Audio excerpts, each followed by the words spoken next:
ایک ادارہ ہے ڈاکٹر صاحب، آپ اس کو جانتے، اس کا نام ہے MPDD، management professional development department. شاید ممکن آپ میں سے کوئی وہاں پڑھنے بھی گیا ہو، یا یہ نیپا کی بیک سائڈ. میں اس ادارے میں 2008 سے پڑھا رہا ہوں. ایک دن ایسا ہوا سر کہ میں اس ادارے میں پڑھانے جانے لگا تو وہ اسٹینوگرافرس کی کلاس تھی. تو جب میں جانے لگا تو ایک بڈھا بابا مجھے مل گیا. وہ بڈھا بابا جو تھا اس نے مجھ سے پوچھا کہ آج آپ کہاں جا رہے ہیں؟ تو میں نے اسے بتایا میں پڑھاتا ہوں کیونکہ. تو MPDD میں آج میری کلاس اسٹینوگرافرس کی ہے. اس نے کہا السلام علیکم، میرے سے ہاتھ ملاؤ. میں نے ہاتھ ملایا. اس نے کہا تمہیں پتہ ہے میں ریٹائر اسٹینوگرافر ہوں. میں نے کہا جی زبردست. کہتے ہیں یار اگر ممکن ہو تو تم نے ان اسٹینوگرافرس کو 3 سبق سکھانے. میں نے کہا جی آپ حکم کریں. میرے لیے ان کا انداز بڑا معتبر تھا، اور میرا جو گمان تھا اسٹینوگرافر کے بارے میں وہ اتنا وہ امپریسو تھا کہ میں نے کہا جی مجھے بتائیں، آج میں جا کے ان کو سمجھاؤں گا. اور یہ سچا واقعہ، بالکل سچا واقعہ. میں نے اس کلاس میں وہ تینوں لیسنز وہاں پڑھائے. آج دوبارہ یہاں ریپیٹ کر رہا ہوں، لکیلی ریکارڈ ہو رہے ہیں. اس اسٹینوگرافر نے مجھے بتایا کہ یار میں وابڈا کا ایک کلرک اور ایک اسٹینوگرافر تھا.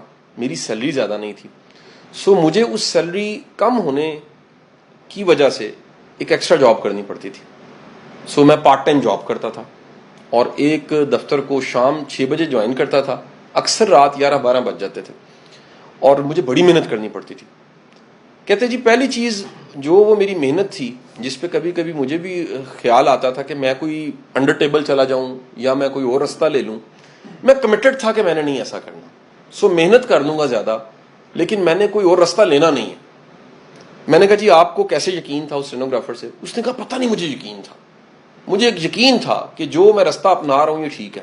وہ کیا ہے کہ میں 1 نہیں 2 نوکریاں کروں گا، محنت زیادہ کر لوں گا، لیکن کماؤں گا اور کھاؤں گا حلال. کوئی میں بینیفٹ نہیں لوں گا، کوئی تحفہ نہیں لوں گا، کوئی آسانی نہیں لوں گا. تو یہ میرا بلیف تھا. اچھا میں کہا جی اور؟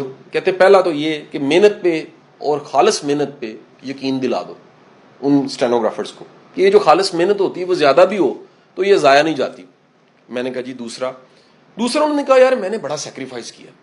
میں خود سلیپر پہنتا رہا ہوں، بچوں کو اچھے جوتے پہ جاتا رہا ہوں. خود میں سال کا 1 سوٹ بنا لیتا تھا، بچوں کو 2 بنوا لیتا تھا. میں کہتے ہیں جی میں نے کئی دفعہ سوچا کہ جو دوسری میری نوکری ہے وہ میری والدہ کے لیے تھی. میرے بچوں کو یا میرا گھر تو شاید چل سکتا تھا ایک نوکری سے، لیکن کیونکہ میرے بزرگوں کا میرے پہ ایک احسان تھا تو میں سیکنڈ جاب اپنی والدہ کے لیے کرتا تھا کہ یار ان کا گھر بھی آسانی میں رہے. اور میں ہمیشہ ان کو فائنینشلی سپورٹ کرتا رہا ان کی زندگی میں. میں نے کہا جی ٹھیک، آپ کو اس سے کبھی پشیمانی تنگی نہیں؟ کہتے نہیں یار ایک عجیب بات تھی کہ کیونکہ میں پودے لگا رہا تھا، اپنے بچوں پہ لگا رہا تھا، ان کی ایجوکیشن پہ لگا رہا تھا، تو مجھے لگتا تھا کہ جو میری زندگی ہے اس سے کئی گنا بہتر شاید ان کی زندگی ہوگی. خواب تھا میرا. میں نے کہا ٹھیک ہو گیا جی. یہ دوسرا سبق تھا ان کا کہ ہمیں جو ہم سیکریفائز کر رہے ہیں، محنت کر رہے ہیں، اس میں ایک یقین رکھنا چاہیے کہ کسی نہ کسی طرح وہ اگلی نسل ہم سے شاید بہتر ہو جائے گی. تیسرا سبق انہوں نے دیا کہ میرا بلا کیا اللہ پہ توکل تھا. میں کبھی کسی کا موازنہ نہیں کرتا تھا، کبھی کسی کی اچھی موٹر سائیکل یا گاڑی سے امپریس نہیں ہوتا تھا، میں کبھی کسی کے پیسے سے متاثر نہیں ہوتا تھا. میں کہتا تھا جو میرا نصیب ہے میں اس سے زیادہ کیوں سوچوں. ٹھیک ہے جی. تو میں نے انہیں کہا جی پھر آپ بتائیں آپ کو ان تینوں چیزوں کا کیا صلہ ملا. میں نے ان کو لیکچر دینا آخر. تو انہوں نے کہا یار میرا جو ہے ایک بچہ میرا جو ہے وہ PhD ہے، وہ ایک ساتھ بزنس کر رہا ہے، خوشحال ہے بڑا. ایک میری جو بیٹی ہے اس کا فارم D میں گولڈ میڈل ہے، وہ ایک اچھی جگہ بیائی گئی ہے، وہ سیٹل ہے. ایک میری بیٹی گیرزن میں پڑھاتی ہے. ایک میرا بیٹا کنٹری ایک ٹیکنیکل ہیڈ ہے ایک گروپ کا، وہ کسی دوسرے ملک میں ہے.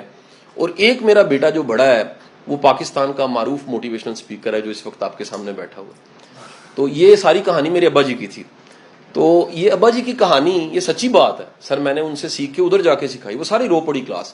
میں نے کہا جی میں نے عملی طور پہ دیکھا ہے جو رزق حلال ہے اللہ تعالیٰ آپ کی اپنی زندگی میں آپ کو اتنی کو ٹھنڈ اس سے دیتا ہے کہ آپ کی ساری تھکاوٹ اتر جاتی ہے. ابا جی کو میں سال میں 2 بار ملک سے باہر لے کے جاتا ہوں. وہ کہتا پتر ساری وہ تھکاوٹ لے گئی جڑی میں سائیکل چلا کے واپڈا اس جانا سا. میں ان کو ساتھ ٹریول کرا. لوگ انہیں ملتے ہیں کیونکہ میرا والد ہے تو پیر کے ابا جی کو تو اور زیادہ پیروں کی طرح ملیں گے، تو لوگ ان کی بڑی عزت کرتے ہیں. وہ کہتے ہیں یار جو بڑے بڑے افسر تھے یار وہ تیرے ساتھ کتنے آنر کے ساتھ ملتے ہیں. میں کہتا ہوں یہ اللہ تعالیٰ کا احسان ہے. ایک بات یاد رکھیے گا، آپ کی رزق حلال کی تھوڑی کمائی وہ حرام کی بڑی کمائی سے زیادہ طاقتور ہے. لیکن ایک بات یاد رکھیے گا، وہ جو رزق حلال ہے آپ کا وہ کہیں نہ کہیں ایک اگلی نسل کو ریوارڈ دے رہا ہوتا ہے. اور میں اگلی بات یہ کہوں گا بڑے یقین کے ساتھ، دنیا میں ناکام ترین انسان پتہ کون ہے؟ جو خود کامیاب تھا اس کی اولاد ناکام ہے. اس سے بڑی کامیابی کوئی نہیں ہے آپ ناکام ہو لیکن آپ کی اگلی نسل آپ سے زیادہ کامیاب ہو جائے اور ایک تعارف بن جائے. دیکھیں تعارف یہ ہو کہ یار بندہ کیا بندہ ہوگا جس کی اولاد ہے. کتنا بڑا بات ہے. یعنی کہ کیا اس سے بڑی حلال کی گارنٹی ہو سکتی ہے کسی کی کہ اللہ تعالیٰ کسی کی اولاد کو حلال کامیاب کر دے؟ کنفرم اس کی حلال کا رزق تھا. یہ نہیں ہو سکتا. یہ وہ مکافات عمل ہے یا یہ وہ زندگی کا حصہ ہے جس کو شاید ہمیں بیان نہیں کر پاتے. یہ ممبر سے بات ہونی چاہیے کہ پتہ نہیں ایک اربوں خربوں سال بعد قیامت آئے گی اور حساب ہو رہا ہوگا. ایک حساب کا معاملہ زندگی میں شروع ہو جاتا ہے اور وہ یہ ہوتا ہے دنیا کی سب سے اچھی راحت بتا رہا ہوں اولاد سے راحت ہے اور دنیا کی سب سے اذیت اور تکلیف اولاد سے تکلیف ہے. انسان سب کچھ برداشت کر لیتا ہے اولاد سے ملی ہوئی تکلیف کو برداشت نہیں کر سکتا. آپ کبھی ایسا اخبار میں ٹی وی پہ دیکھتے ہوں گے, ہمیں تو کہتے ہوئے بڑی شرم آتی ہے کہ جی فلانے نے اپنے والد کو مرڈر کر دیا.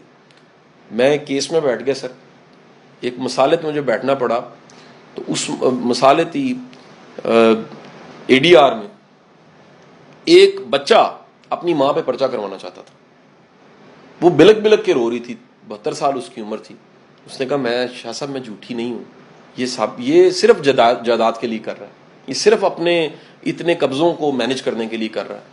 میں نے کہا اس سے بڑا فیلئر کیا ہو سکتا ہے کسی کا کہ وہ اپنی اولاد سے اس کو تکلیف ملا, اپنے ہاتھ سے پالا ہوا, اپنے کندھے پہ سوار کیا ہوا, خود جس کو اسکول چھوڑا ہو, جس کو پالا ہو. دیکھیں اگر آپ کا اپنے وجود کا ایک حصہ آپ کا دشمن بن جائے, یہ تب بنتا ہے جہاں کہیں نہ کہیں رزق میں غلطی ہے. پتہ نہیں عجیب چیز ہے کہ اگر رزق حق تلفی سے ملا ہو وہ رزق کبھی ہضم نہیں ہوتا. میں کہتا ہوں وہ کہتے ہیں نا لوگ بندہ حرام کھاتا ہے, غلط جملہ ہے. حرام بندے کو کھا جاتا ہے. یہ ایک ایسی خوفناک چیز ہے کہ جہاں پر آپ نے کہیں اور آپ اپنے تھوڑے پہ ذرا بھروسہ اور توکل کر کے دیکھیں. سر یہ 4 ورقے ہیں زندگی کے, ایسے کر کے پلٹتے ہیں, 1-2 پلٹنے کی بات آپ کے سامنے سارا کچھ آ جاتا ہے.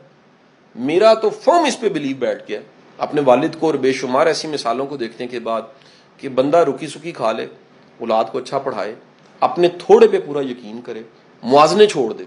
ذاتی طور پہ وہی اصول میں آج اپنی زندگی میں بھی استعمال کر رہا ہوں. میں ڈاکٹر صاحب اگر یہاں جی سکتا ہوں نا لائف سٹائل میں یہاں جی رہا ہوں کہ بندے کو تھوڑا سا نیچے رہنا چاہیے, بندے کو اگلی نسل کو اس سے بہتر دینا چاہیے, ان کو تعلیم اچھی دینی چاہیے, ان کو ایکسپوئر اچھا دینا چاہیے, ان کو تربیت اچھی دینی چاہیے, ان کو رزق حلال, ان کو ادب کرنا, ان کو آداب سکھانے چاہیے.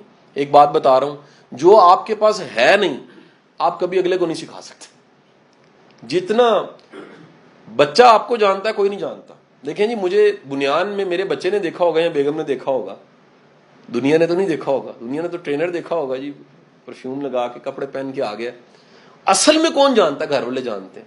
جب ہم وہ 2 نمبر ہو کے 1 نمبر نصیحت بچے کو کرتے ہیں اس کو پتا ہوتا ہے ابا غلط بات کر, یہ ابے میں خود نہیں ہے. جب اس نے آنکھوں سے دیکھا ہوتا نا یار یہ بندہ کتنا محنتی ہے, یہ کتنا ایماندار ہے, یہ حلال اور حرام میں کتنی تفریق کرتا ہے, یہ غلط بندے سے کتنا بچتا ہے, یہ اچھے بندے کی کتنی عزت کرتا ہے, یہ اچھے بندے کو کتنی ویلیو دیتا ہے, تو آپ یقین کیجئے گا وہ ساری زندگی کے لائف لیسنز بن جاتے ہیں, ساری زندگی کے سبق بن جاتے ہیں. سو تھوڑا حلال ہے. میتھ کہتا ہے 100 برابر 100 ہوتا ہے. میں آپ کو بتا رہا ہوں یہ رزق میں ایسے نہیں ہوتا. 100 روپیہ 100 روپے کے برابر نہیں ہوتا. حلال کا 100 روپیہ ارب روپیہ حرام کے سے زیادہ ہے. میتھمیٹیکلی تو نہیں ہے لیکن میرا پورا یقین ہے کہ اللہ نے اس رزق کے ساتھ کہیں نہ کہیں خیر جوڑی ہوتی ہے. بانو آپا اللہ غریق رحمت کرے, میری بڑی محبت تھی ان سے. ایک دفعہ میں بیٹھا ہوا تو میں نے ازراہ مذاق بانو آپا سے پوچھا کہ بانو آپا یہ جو حرام ہوتا ہے اس سے کھا کے بندہ ٹنڈا کیوں نہیں ہو جاتا, لنگڑا کیوں نہیں ہو جاتا, کانا کیوں نہیں ہو جاتا؟ انہوں نے بڑا پیارا جواب دیا. انہوں نے کہا وہ ٹنڈا ہو جاتا ہے, وہ لنگڑا ہو جاتا ہے, وہ اندھا ہو جاتا ہے, وہ اپاہج ہو جاتا ہے.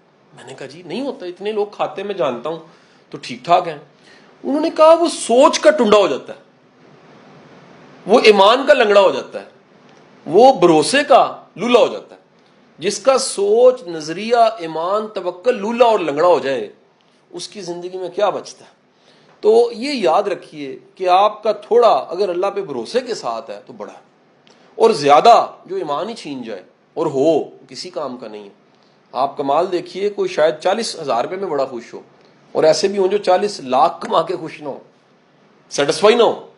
دیکھیں, نہ خوش ہونے کا بڑا آسان طریقہ ہے. یہ چیمبر میں اوپر جاؤں, میں گاڑیوں کو موازنہ کروں, ساری میرے سے مہنگی لگی ہوئی ہیں, میں تو خوش نہیں جاؤں گا یہاں سے.